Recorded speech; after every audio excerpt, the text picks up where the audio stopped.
But what I want to talk about is the many risks that are potentially, well, I mean, they're not potential. They are with us already. We've got lots of risk. Is what is the likelihood of each of them? What do we do? How do we look at them? How you how you look at the risk going forward, and what are the many one that we need to worry about in the stock market? Why do you need to worry about in the stock market? Because you need to always worry about the black swan. The black swan is the one that's going to hurt you the most. So let us review for 2025, and we're taking Apollo chief economist as our guide.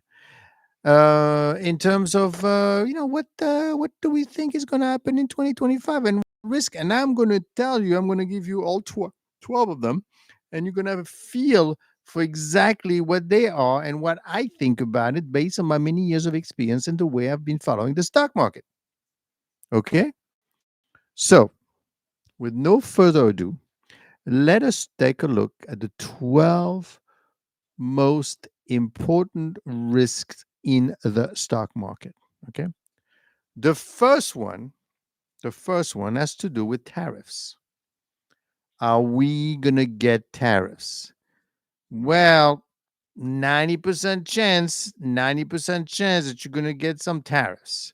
I mean, Trump has been talking about tariffs for Mexico. He's been talking about tariffs with Canada. He's got tariffs with Europe, whomever is not going to use the dollar. I mean, what when we say tariffs, quote unquote, are coming, they're coming. The thing is, what type of shape is that going to look like?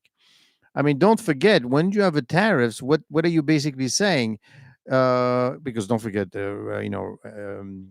China has tariffs, and we have here in this country we have 100% tariffs with Chinese EV car. So obviously you don't see any of them here.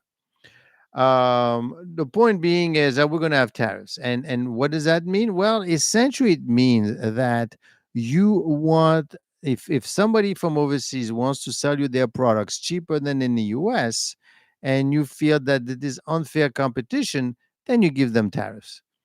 Not that you're saying that we can't buy their tool, we could buy their product. It's just what you're going to do is you're going to have them come over, build the plant in this country, and then you remove the tariffs, which is great because then you give jobs for US workers. So that's always a good thing. The only thing is, by the time you start fighting the tariffs, and by the time you're done fighting the tariffs, that takes a while before you actually build the plant. That's an issue. That's number one. Okay. Number two, the Nvidia earnings story is going to continue. 90% chance that story is going to be always a disappointment. Now, why is this a big deal? Well, because quite frankly, we've had it going on, and in the market, I remember a couple of times where the market was kind of hanging on to Nvidia. Is Nvidia gonna keep doing well? Because if they're not doing well, then obviously none of us are doing well. Now, this also come towards a piece of making money in the stock market, which has to do with what is the story. The story changes a lot. I don't know who comes up with the story. That's always an issue, but the story changes a lot. It goes from, oh, this is earnings season. Let's see how they do. Oh, they did well. Well, let's see how they do with inflation, really, because that's going to be a problem.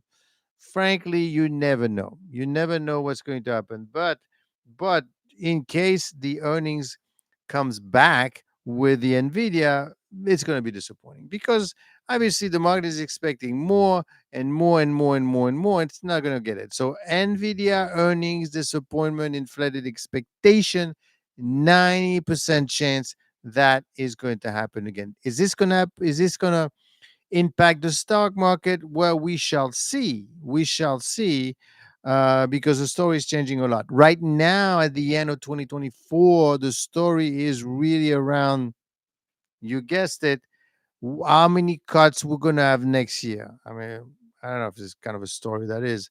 And as you could see, recently the PC was they did pretty well.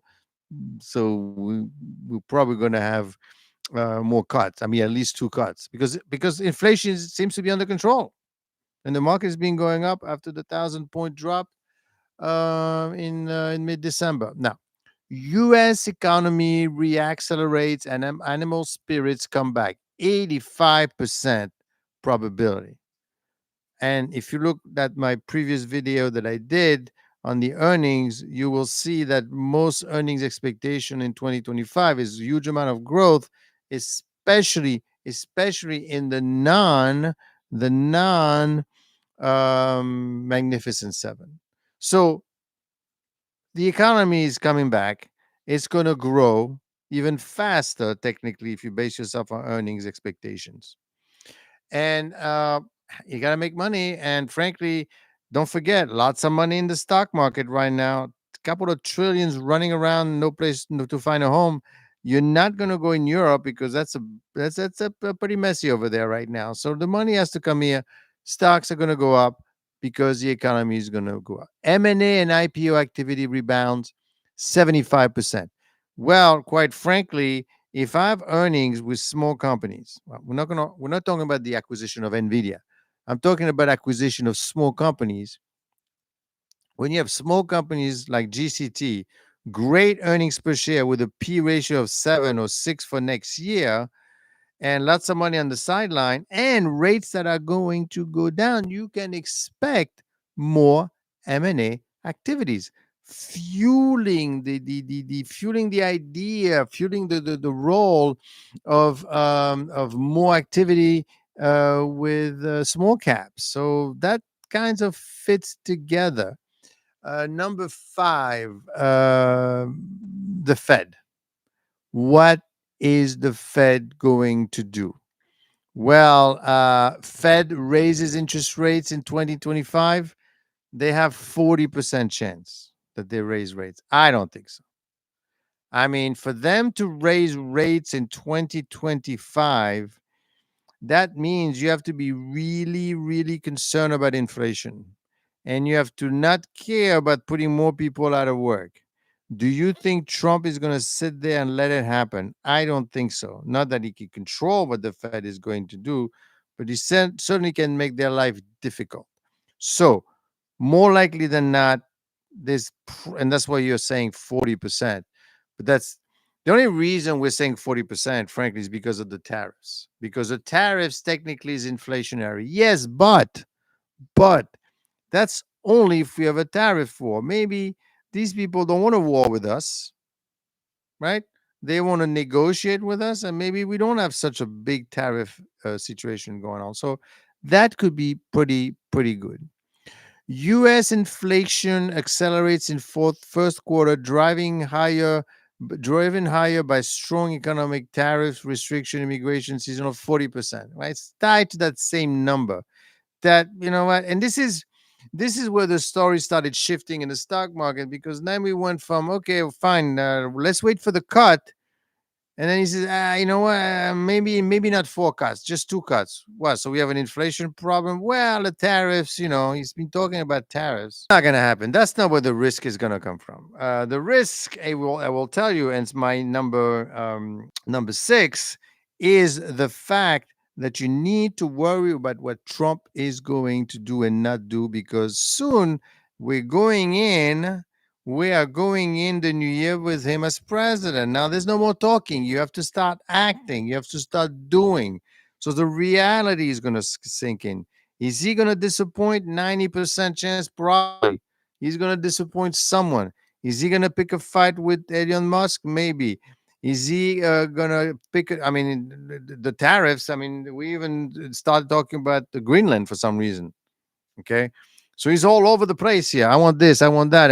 And because he's got control, at least certain amount of control, the Republican, over what's going on because of they have the moral high ground right now. That's gonna be an issue that they probably could get anything done that they want. Why? Well, look what happened with Biden, right? He came at the end and basically said that I'm gonna absolve my sons of all whatever he's done, even though he didn't do it, and lots of these things are giving more fuel for the Republicans, and you have to be very careful about that because that makes Trump even more powerful. As long as it, because right now it's a honeymoon. Well, especially with Tesla, be careful, right? That thing was almost $500. It could be up to $600, and it could get there. But if he picks a fight with Elon Musk, we might lose that hedge. So let's trade lightly on what Trump is going to do. That's a very difficult thing to predict. The 10-year interest rate moves above 5% before mid-year. They have a 40%, and that's really tied again. This is again another inflation story. Probability of a recession in Germany 40%. Why is this a big deal? This is a big deal because France is not doing well. Italy obviously is doing well. All of the European countries are very they overloaded with debt. They may potentially split up, and if Germany as is a recession, and France it doesn't really have a government. Now, why do we care? Well, we care because it could be a crash led by the collapse of Europe. Because if Europe collapses, who's going to buy our products? Right? It's going to be difficult. It's going to be like what happened with England. So let's China outright recession in 2025, 33%. I'm not a big China specialist, so I wouldn't be able to tell you. Financial crisis, fiscal crisis in the US, 10%. Now, that's not going to happen. Right? We're not going to have a fiscal crisis in the US. Meaning that we can't pay our debt, and we no, that's not going to happen. Probability of a US recession 0%. That I agree with. There's no way you're going to have a recession in the US. That is not going to happen. I hope this is clear. So these are my 12 risks of to the global market in 2025. Let's see what happens. Let's see how they develop. But you need to understand them, and then you're going to need to evaluate them, because remember, the way stock market works is that it feeds into the story, up and down, up and down. Okay, so let's keep that up and see what happens.